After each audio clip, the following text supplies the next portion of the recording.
Yes, we stand in awe of you. For you are beautiful beyond description. Your love for us cannot be measured. Your faithfulness lasts forever. And your promises are true. You're so gracious to us, so merciful, that despite the fact that we have our weaknesses and you continue to see, you are always there for us. Indeed, we stand in awe of you. And this morning, O Lord, here we are once again. Speak to each one of us. Holy Spirit, be our teacher. Open our hearts, our mind, our eyes, our ears. He who has ears to hear, let him hear. Eyes to see, let him see. Speak to us this morning. In Jesus' name we pray. Amen.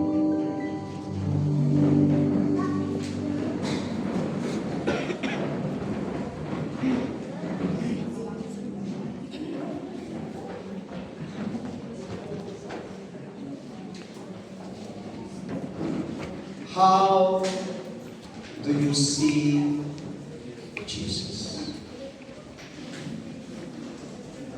Do we see Him as He really is? Do we truly recognize Him? Kumusta po ang ating pagtingin kay Jesus? Kung sino ba siya, ganun talaga ang ating pagtingin. Nakikilala ba natin siya ng totoo, ng gusto?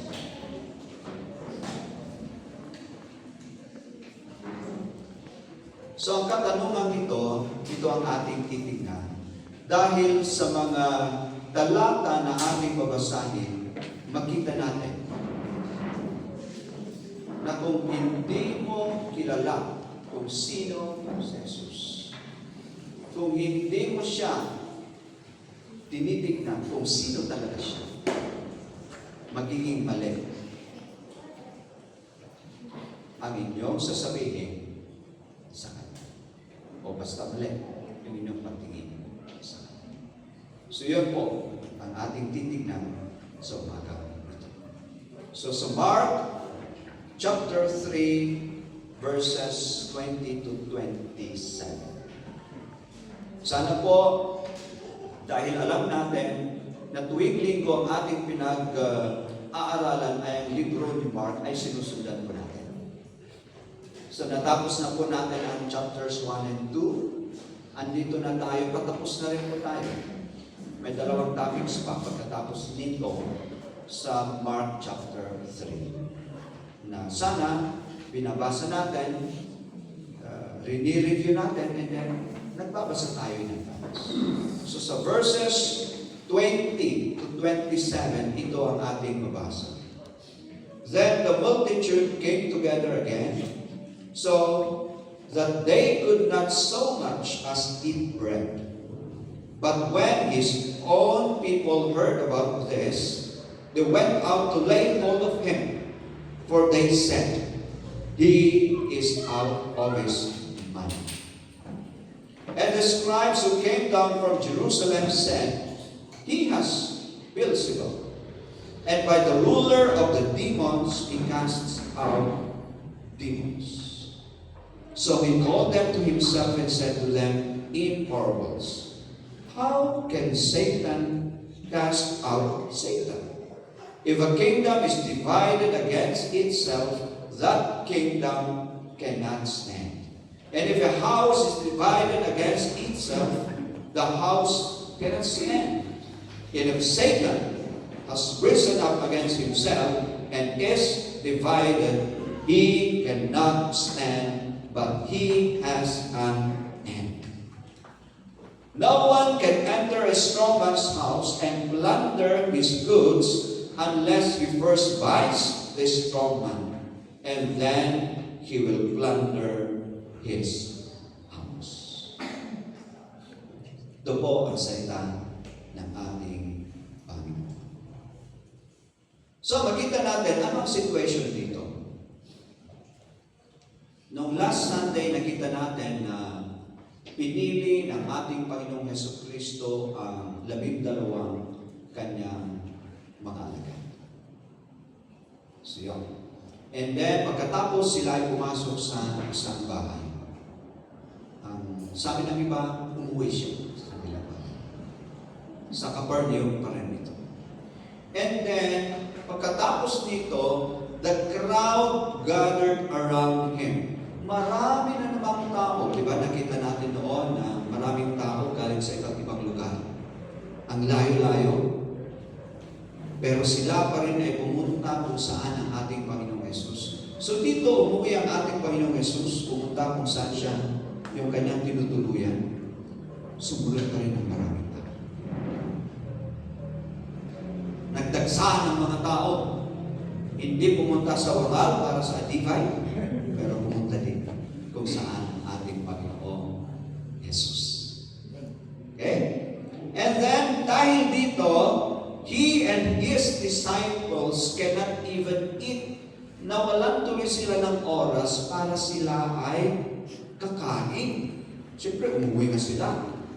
Pero sumunod ang mga tao, tuloy, wala silang oras para maghanda at kumain.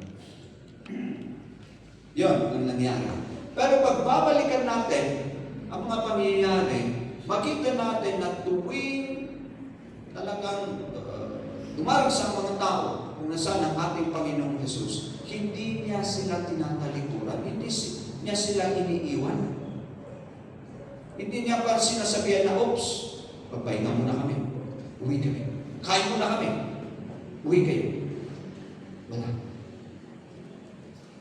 What he did was, talagang alam niya yung kanyang purpose, yung kanyang mission, and he took advantage of the situation na maraming tao. So nagturo siya, nagpagaling siya, at pinalayan niya yung mga nasabihan ng masasamang spirito. Pinagpatuloy pa rin niya yung kanyang dapat gagawin. Dahil nga sa talagang puso niya na gawin yung kanyang mission. He was even criticized for violating fasting. Di ba? Nakita natin yung pag-aayuno. Bakit? Yung mga disipulo ni Juan at yung mga Pariseo ay nag-aayuno. Pero kayo, yung mga disipulo na so, in-explain niya kung bakit. Hindi. Pero he was criticized. And then during the Sabbath, marami pa rin siyang ginawa. Nagpagaling siya. So they were questioning. Sabi nila hindi mo man lang sinusunod ko na dapat gawin during the Sabbath. He was criticized. And he was even accused of blasphemy for forgiving sins. Di ba? Nakita natin, merong dinala sa sinagoga. And then sabi niya, yung paralyzed, sabi, your sins are forgiven you. At ano ang sabi ng mga nandoon, ng mga Pariseo, ng mga eskriba? Sabi dito, ang Diyos lang kung pwede magpagaling. He is blaspheming. Yun ang sabi nila sa kanya. And then, nung tinawag niya si Levi, si Matthew, tax collector, pumunta sila sa bahay ni Levi, ano ginawa nila? Nagkainan. Kasama iba pang mga tax collectors at mga tao na sinasabi nilang makasalanan. And he was mocked for doing that. Yun ang mga pangyayari. So, makita natin dito na marami siyang ginawa at ano ang naging reaction. Reaction, his own people, sabi doon, sabi nila kailangan kunin na natin si Jesus. Kailangan iuwi na natin siya. He is out of his mind. Nawawala na siya sa kanyang sarili. Sira ulo na yata, nawawalan na, nasisiraan ng bait. Yun ang sabi nila. And dito sa version na ito, His own people ang nagamit. Pero sa ibang version, nakita ko, His own people means His family, or His friends, or His close associates. Mga tao na malapit sa Kanya ang nagsabi, sira ulo. He is out of His mind. So makita natin dito na meron silang maling pag-unawa kung sino ang ating Panginoong Hesus, maling pag-unawa sa Kanyang mga ginagawa. He is out of His mind.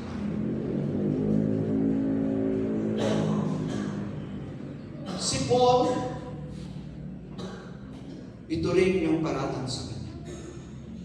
Nung nabigyan siya ng pagkakataon para ipagtanggol niya ang kanyang sarili, at niyang talagang sinasabi niya yung mga pangyayari kung sino ang ating Panginoong Hesus. Kung paano siya pinawag, kung sino ang ating Panginoong Hesus, at sinasabi niya doon na ang ating Panginoong Hesus namatay, inilibing, pero sa ikatlong araw, nabuhay muli. Sinasabi niya yung tungkol sa resurrection. Ito ang sabi ni Festus sa kanya. You are out of your mind, Paul. Your great learning is driving you insane. Sabi niya, sa dami mong binasa, sa dami mong pinag-aaralan, nako, nasisiraan ka na ng balita. Yun ang sabi ni Festus kay Paul. Pero ito ang sabi ni Paul, I am not insane, most excellent Festus. What I am saying is true and reasonable. Ang tanong, kumusta rin ang inyong ginagawa para sa ating Panginoon Kristo? May mga pagkakataon ba na yung mga tao sa ating kapaligiran, yung malalapit sa atin, yung inaasahan natin makakaintindi sa atin, tumabas sa ibang tao na ating nakakasalabuhan, sinasabi nila sira ulo tayo. Meron bang dahil sa ating ginagawa para sa ating Panginoong Hesus ay ayaw na nila sa atin o kaya they're threatening us to harm us, to even kill us? Meron bang nagsasalita sa ating likuran at sinasabi, dahil sa ating ginagawa? Kumusta po? Kasi kung wala, baka wala tayong ginagawa. Kung wala tayong naririnig laban sa atin, baka wala tayong ginagawa.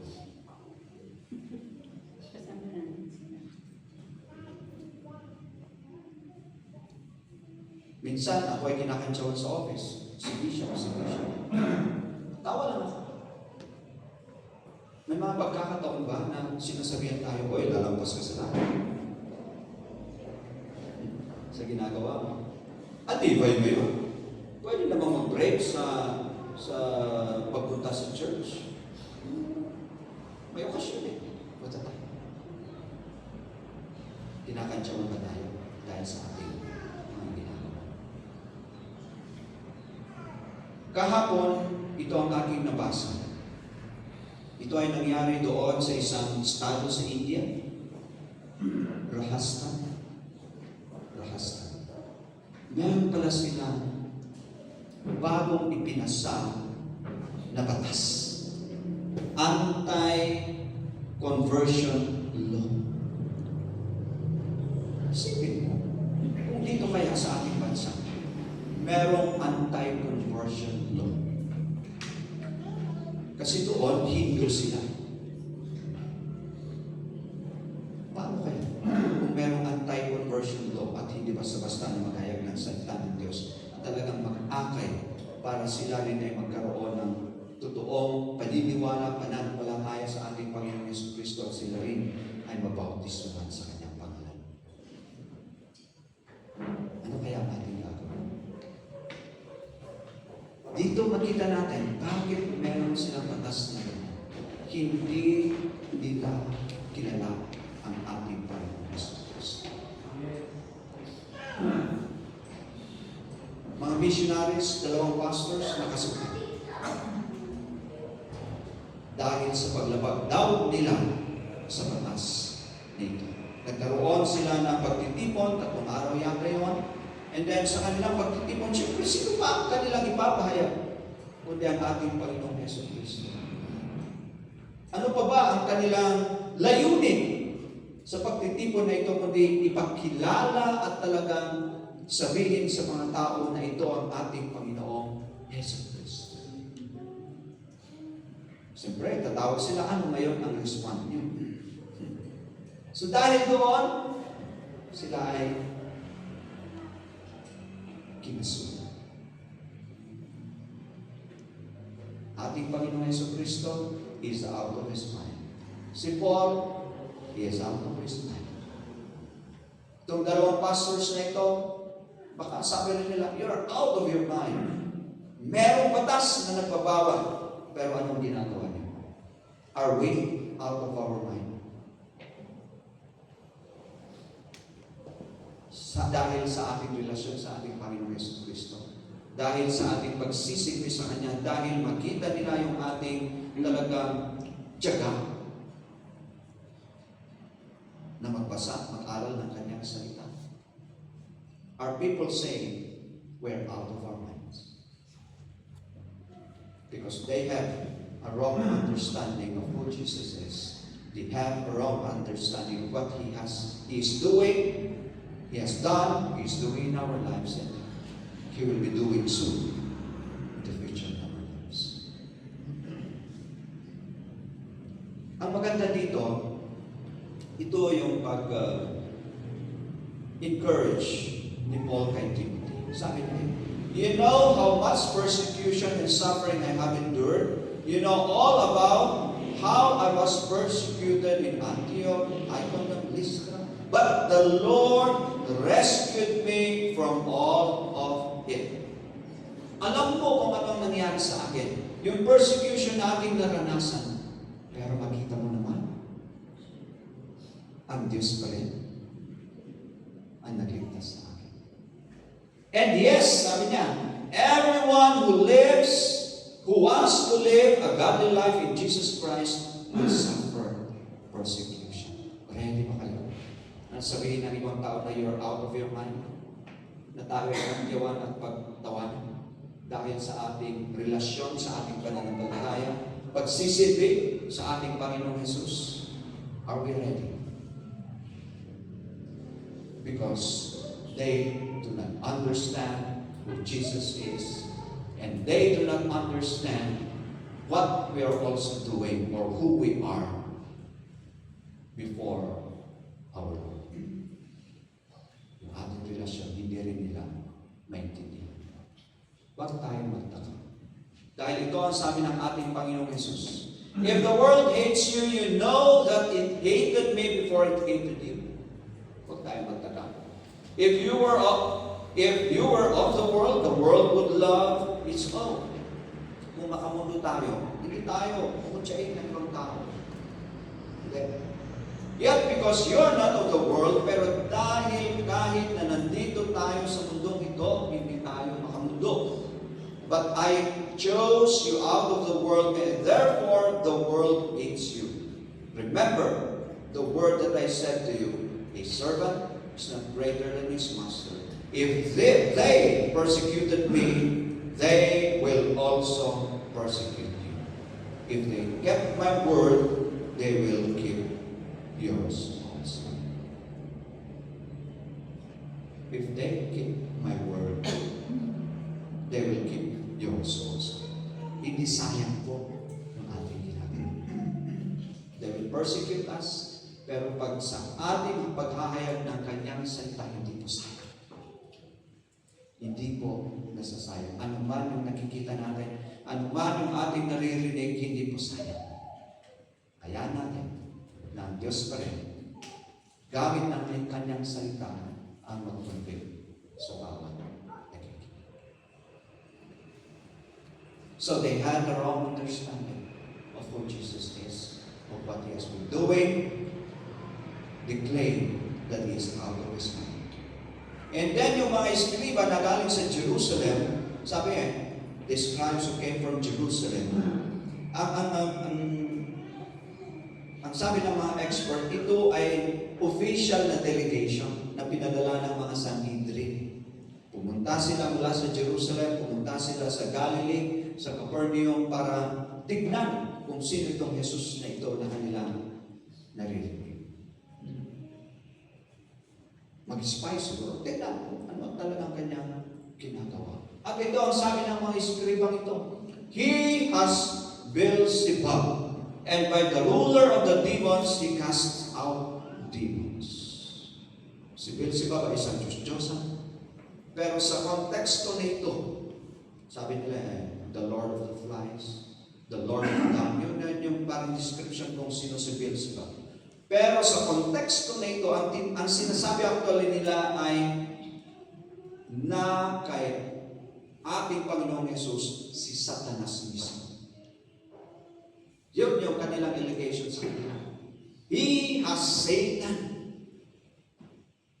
Not any demon, hindi kung sino-sino alalay na ni Satanas. Si Satanas mismo daw ang nakay Yesu Cristo.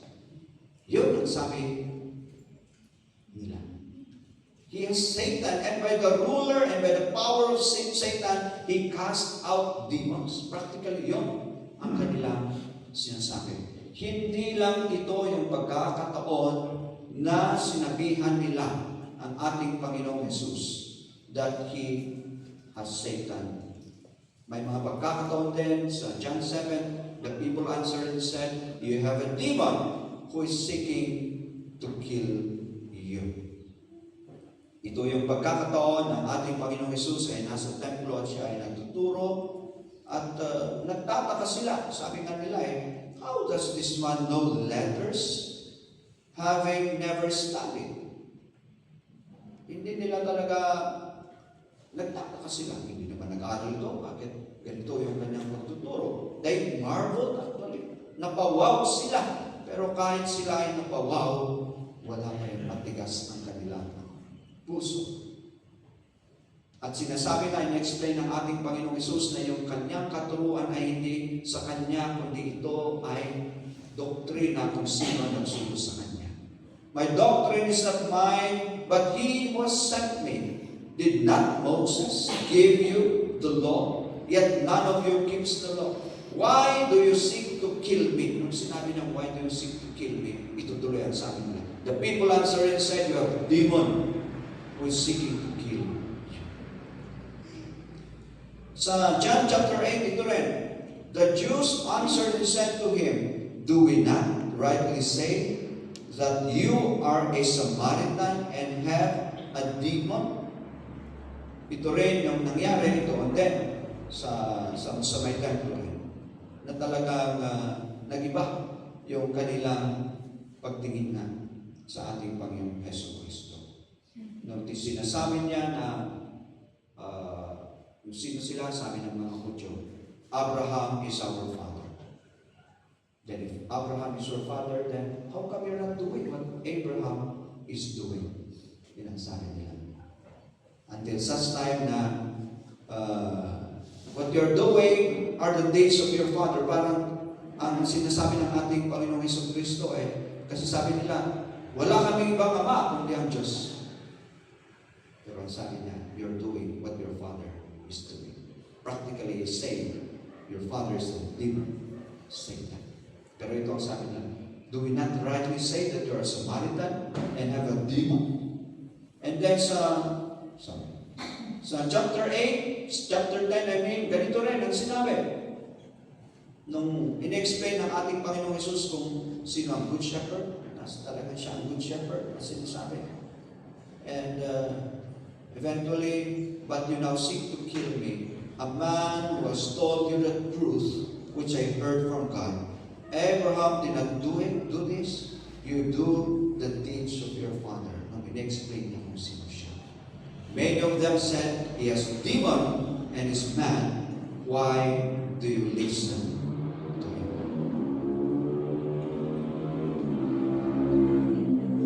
Ano ang ginawa ng ating Panginoong Hesus? Sinabi nila, Yes, Beelzebub, and by the power of the demons, he cast out demons.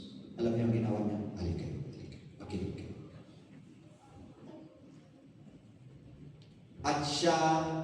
At tinuruan sila sa pamamagitan ng parables. Sabi niya, how can Satan cast out Satan? Paano si Satanas mismo ang magpapalayas kay Satanas? Isipin mo, palayasin mo yung sarili. Anong mangyari? Palayasin nyo kaya ang inyong sarili sa inyong sariling bahay.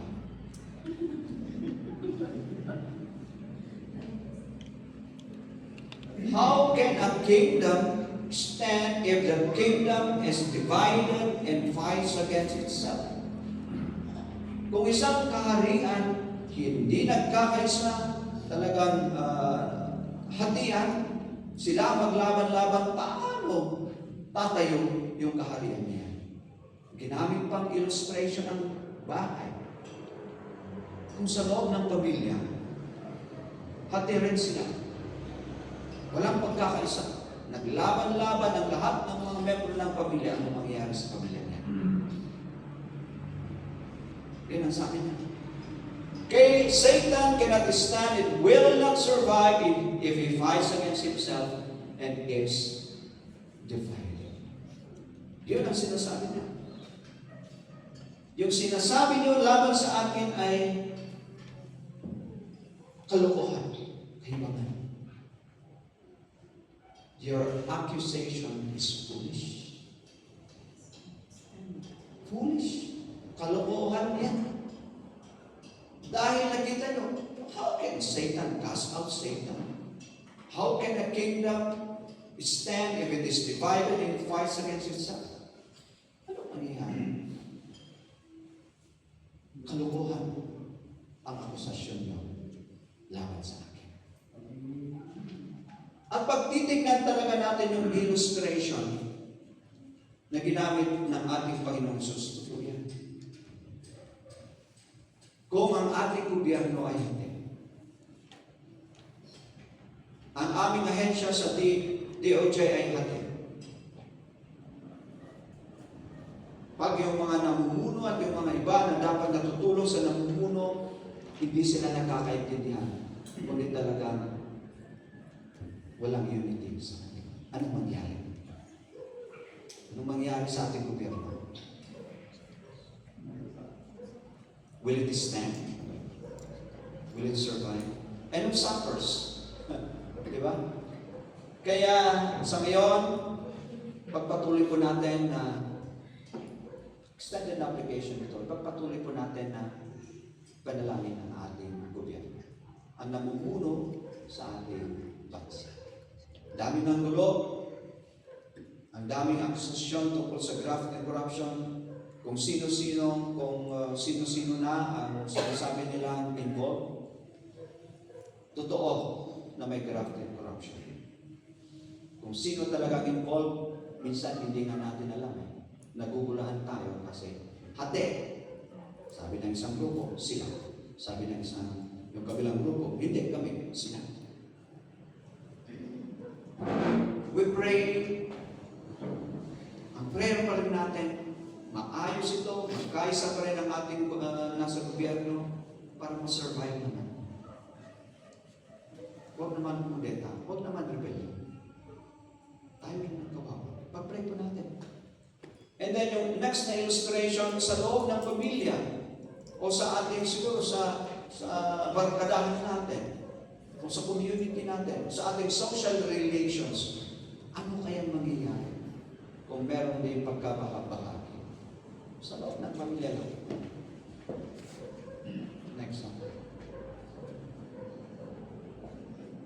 Salamat at sa ating lingguhang pananalangin, intercessory prayer, kasama pa rin ang pamilya na pinapanalangin natin.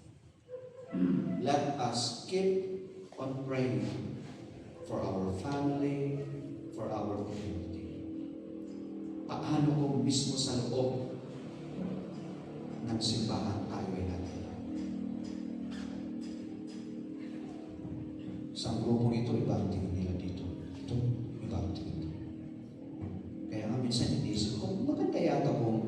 parang may permanency na tayo eh. Anong ibig sabihin nun? Order. Order, hindi naman pagkakahati. Ano? Makikita ang absent. Para makita ang absent. Pero wag naman. Okay? Wag mangyari sa loob ng ating iglesia na merong pagkabahagi. Huwag nating itulog kaya ano mangyari. Okay? Pagpatuloy pa rin natin na pag-pray ang ating iglesia, hindi lang ating iglesia, mismo ang Christianity, mga Christians. Pagpatuloy po natin na pag-pray. Kasi tama yung sabi ng ating Panginoong Jesus. If a kingdom is divided and it fights against itself, it will not stand. If a house is divided and fights against itself, it will not stand. If a church is divided and fights against itself, it will not stand. Mali yung kanilang akusasyon sa kanya, pero tama yung kanyang illustration na matutulog sa kanya. Tama yung kanyang illustration para makita nila. Dahil yung susunod, sabi niya, merong isang malakas na tao. Paano mo papasukin yung kanyang bahay at nanakawin yung kanyang mga ari-arian? Paano mo yung gagawin? Sabi niya, kailangan i-gapos mo yung malakas na tao na yan. At pagkatapos, pwede mo na nakawin yung kanyang mga ari-arian. So sinasabi ng ating Panginoong Jesus, you are wrong in saying that I am out of my mind. You're wrong, you're foolish in saying that Satan is in me, that Beelzebub is in me. You're foolish for saying that. Because the truth is, I am more powerful than Satan, and I am this man who will bind up this strong man. Yun ang sinasabi niya. Ako yung mas malakas sa malakas na tao yan. Ako ang magagapos sa kanya. Ako yun. Ginamit na yun na illustration para ipakita na he is not working by the power of Satan, but he is more powerful than Satan. As in fact, he is God. So Jesus here is more powerful than Satan, the strong man, in the illustration he used, and has come to bind him to free those under his influence. Sino ba ang pinaghaharian ni Satanas? Mga tao na nagkakasala pa rin dahil hindi nila kilala ang ating Panginoon Kristo. Ako yun noon. I was under the influence of Satan. And thank you because Jesus Christ has bound him. And because of that, I am now free from the power of Satan. We have to know the real identity of Jesus. Para maging tama yung sasabihin natin, we will not say he is out of his mind. We will not say to those who are truly serving the Lord, they are out of their minds. Para hindi natin kantsawan yung totoo nagsisilbi sa ating Panginoong Yesus at sabihin, lalampas ka sa langit. Kailangan makilala natin kung sino si Jesus na kanilang pinagsisilbihan. Kailangan makilala natin kung sino si Jesus na kanilang pinagsisilbihan para hindi kung ano-ano ang sinasabi natin laban sa mga nagsisilbi sa kanya. We have to know his real identity, that he is in fact more powerful than Satan. And because of that, he has saved me. He has saved me.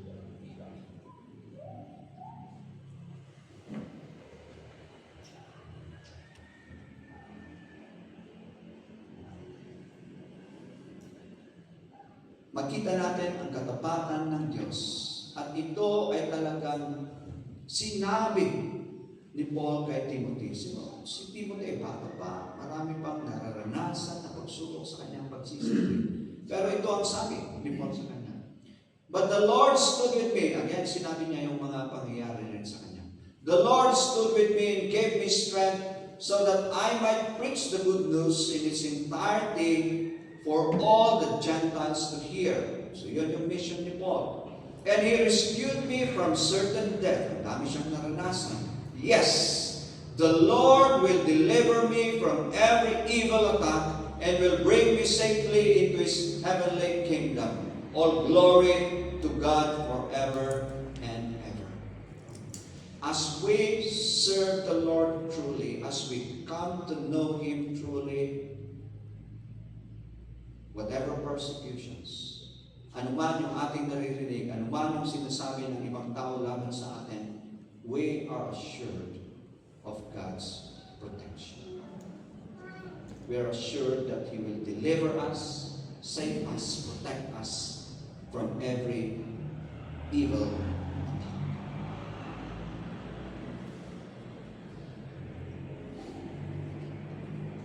Si C.S. Lewis sa kanyang libro, Mere Christianity, meron trilemma. Yung dilemma, di ba? Hindi natin alam kung ano ang pipiliin natin. Ito, talaga, mahirap. Trilemma, may tatlo rin ang mga choices. It's difficult for us. So we have to know our basis in making a choice. Kung ignorante po tayo, kung hindi po natin alam ang katotohanan, hindi tayo makapili, baka mali ang ating pipiliin. That Jesus is either a lunatic, a liar, or a Lord. Who is He to you? How do you see Jesus? How do you see Him? Do we see Him as one who is out of his mind? That is lunatic? Then if we see Him as a lunatic, then we have a wrong understanding of who He is. If we say that He has Beelzebub, then we are foolish.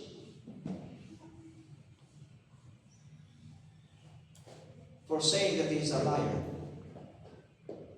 Na nagsisinungaling siya na, I am the Son of Man and I am here to save you. And yet, sabi ng mga nag-accuse sa kanya, but you have Satan in you. Is He a liar? How do you see Jesus? A lunatic? A liar? Or is He the one who is stronger than Satan, who will bind Satan? The one who binds the strong man or Satan. Do we know His real identity, that He is in fact the Lord?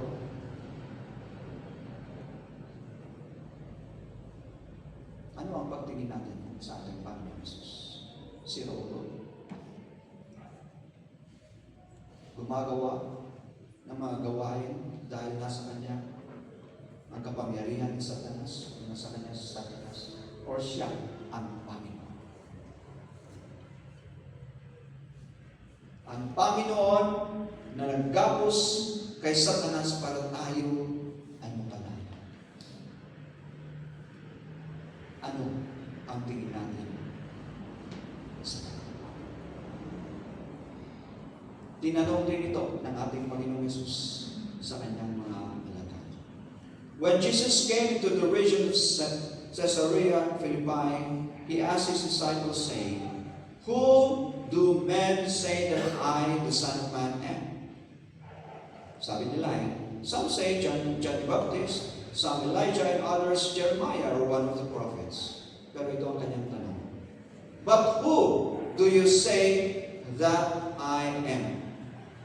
Simon Peter answered instead, You are the Christ, the Son of the living God.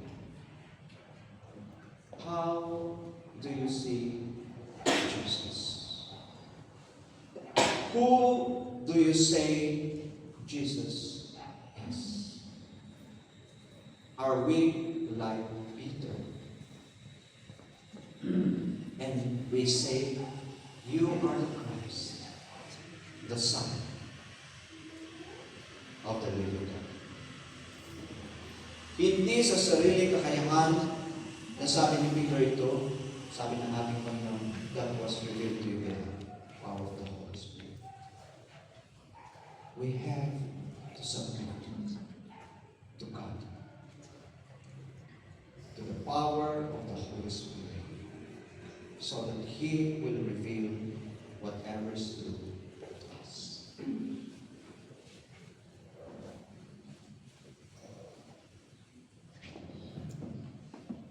Salamat dahil kahit na gano'n yung sinabi ng mga ibang tao, some eventually saw Jesus as He is and believed in Him. It's not for us to judge, to condemn people because kakantsawan tayo kung ano-ano ang sasabihin lahat sa atin o sa ating Panginoon Hesus Kristo. Let's pray for them. Eventually, ang nanay, si Mary, yung kanyang mga kapatid, kagaya ni James, si Jude, meron din ako nakita doon, si Simon at si Joseph. Eventually, nakilala nila kung sino ang ating Panginoon Hesus Kristo pagkatapos na siya ay nabuhay muli.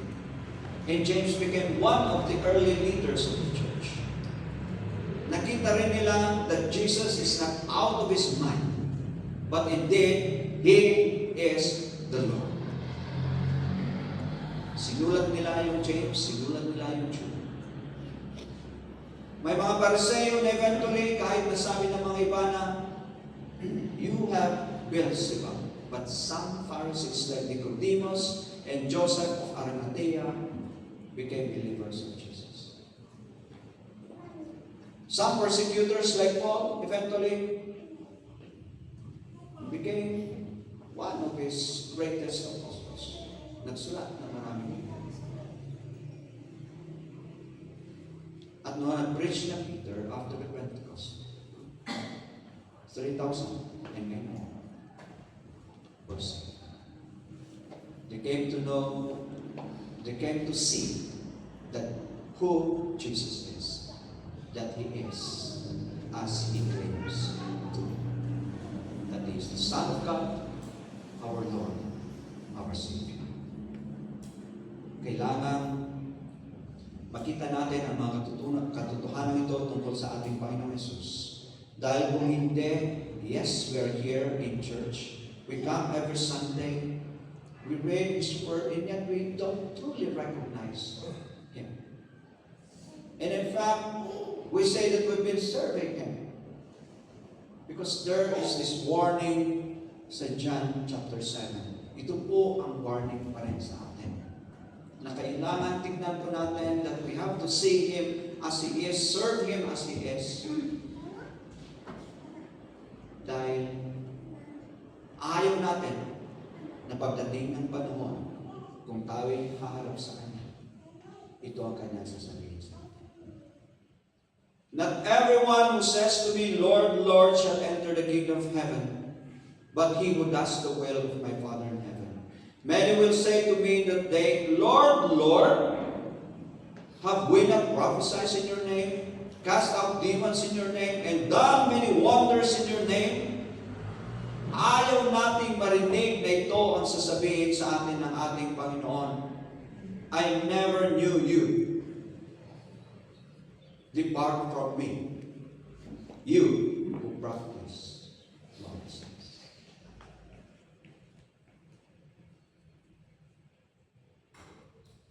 Our Almighty God, in the name of Jesus and with the power of the Holy Spirit,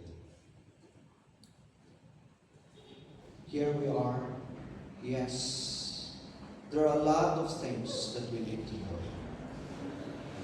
There are a lot of times because of our own weaknesses, because of our sinfulness, that we still cannot and do not recognize you.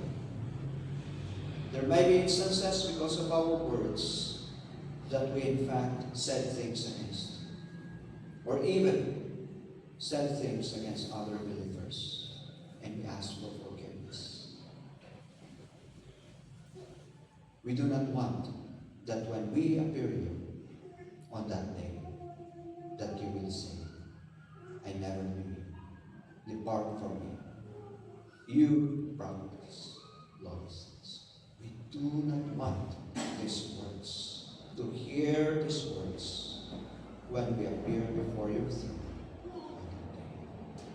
What we want is, well done, my good and faithful servant.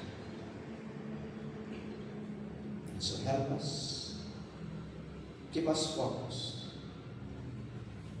Give us the strength, the knowledge, the wisdom, the understanding for us to be able to know you truly, to serve you faithfully, and to share you to other people. In Jesus' name we